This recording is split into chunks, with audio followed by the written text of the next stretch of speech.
I see a lot of misconceptions about what addiction is and about what recovery is. Your typical person doesn't understand the disease of alcoholism or the disease of addiction. Most people think it's a matter of mental control, and that if you wanted to stop, you could.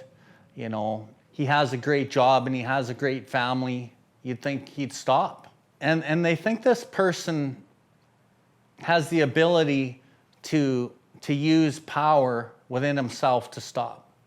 And what I've learned by working with alcoholics and drug addicts is that is not the case. And the book that I go by, the big book, it tells me very descriptively what the real issue is, right? It talks about this spiritual malady. It talks about a void within ourselves that needs to be filled with something outside of ourselves. So in the book, it actually talks about we are restless, irritable, and discontented unless we can again experience the ease and comfort that comes at once by taking the first few drinks. And when I think about that in my own life, I remember, the restless, irritable, discontented.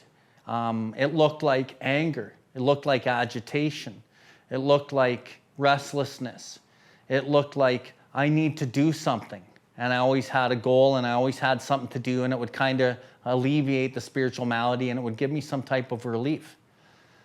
But if I had too much of me pile on me, or too much life pile on me, the kids were too loud in the morning when I woke up for work, and then, maybe the dog pissed on my shoes, maybe my truck wouldn't start, and then these things start piling up. And I didn't understand the more that these things pile up, the more that I really am getting restless, irritable, and discontented. And then I will either, I will act out in anger, or I'll act out in some way, shape, or form, or I'll need something to medicate that. I'll go buy something, or I'll go drive crazy. And these are all just more manifestations of this spiritual malady that I never knew I suffered. And then at a certain point, I won't be able to take it. And I need ease and comfort. And I need it right now. And my subconscious tells me the only thing that's ever given it to you is this drug or this drink. So do that right now because you need relief right now. And then I would take relief. And then I remember the ease and comfort that came at once by taking the first few hoots or the first few drinks. There was nothing better in the world. I was great. And I might even be, acting kind or being kind to the people around me. The problem with the addict or alcoholic, once he puts that first one in, he's not in control of the rest of them. But the problem is it looks like I'm in control. Looks like I'm picking up the second one. Yeah, I'll have another beer or I'll have another hoot. And it looks like I'm picking up the 10th one. But when I started, I only wanted 2. I just wanted to cut the edge off a bit. But I'm sitting here with 10, maybe 15. Maybe it's the end of the night and I'm at the bar and I'm ordering 15 drinks at closing. Why? Because I'm not drinking to escape that piling up of life on me. I'm drinking to overcome a physical craving within my body beyond my mental control. And the spree may last from 1 day, 2 days, a week. It can last years. And unless, I find this power greater than myself that can combat that spiritual malady.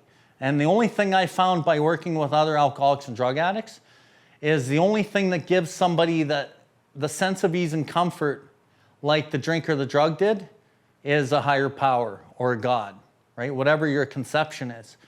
But it just doesn't come because you want to pray to God. It comes through the action.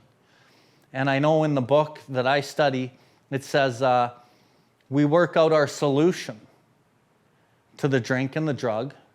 And the funny part is actually to my whole life. But we work out our solution on the spiritual and altruistic plane. And the spiritual is really important in that because it means God. It means spiritual disciplines. It means prayer. It means meditation.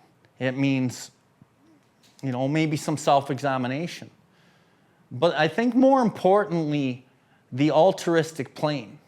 Altruism actually means unselfishly devoting oneself to the welfare, happiness, and well-being of others.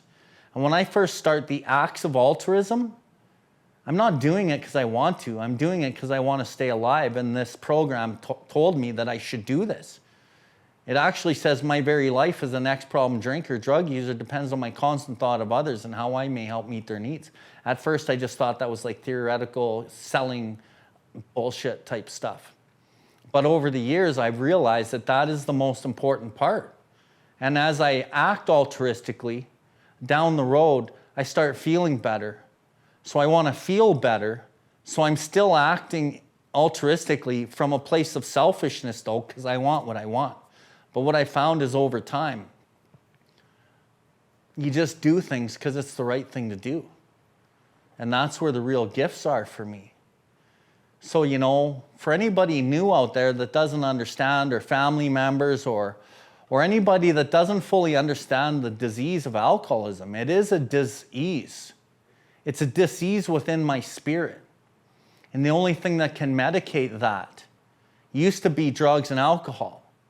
But once I crossed the line where I can't drink anymore, but I couldn't not drink, I needed a power greater than myself. I'm here, alcohol's here, and my higher power is stronger than all of that. And if I can lean into that through the altruistic actions, through the spiritual disciplines, and I combine those things, and I work this program, it launches me into a life that I never could have expected. I could have never have dreamt up the way that I feel. I could never have dreamt up that I would be this different person. And I'm just so grateful for Bill W. and Dr. Bob, who wrote the book and then had it edited by the First 100. And they built a design for living that solves all my problems. This doesn't just solve my drinking and drug problem. There's a line in the book, it says, you know, lack of power, that was our dilemma. Yeah, I'm powerless over drugs and alcohol. I had to find a power greater than myself that could solve my problem. Obviously, but where and how are we to find that power? Well, that's exactly what this book is about. It will enable you to find a power greater than yourself that will solve your problem. Well, my problem when I get here is a substance. And I go through my 12 steps and it relieves me of that problem. But when I stick around here and I dig in a little bit more, I realize that that's not really the problem. That was always the solution to my real problem of the spiritual malady, kind of defined in our literature as selfish self-centeredness, the root of all of our problems. Once I start understanding that, then yes, this lack of power in life, because I can't control anyone, people, places, things, situations, I'm powerless. As much as I want to think I have power in those situations, I have none. It's all in my head. And I'll try to arrange everything to kind of get it the way I want because I think it's going to make me content and happy. But that's a delusion. It's a lie. So what I've realized here, and the book shows me, and the program has shown me through my experience, it shows me, and guys that I work with and they implement the strategy, the clear-cut directions within our program, it works for them too. And what works is, yeah, I'm powerless over life. And I have to find a power greater than myself that will solve my problem, which is me. Obviously, once I do the work, I can see that. But I spent my whole life in a fog. I spent my whole life sleeping. And I finally woke up. And I don't want to go back to sleep.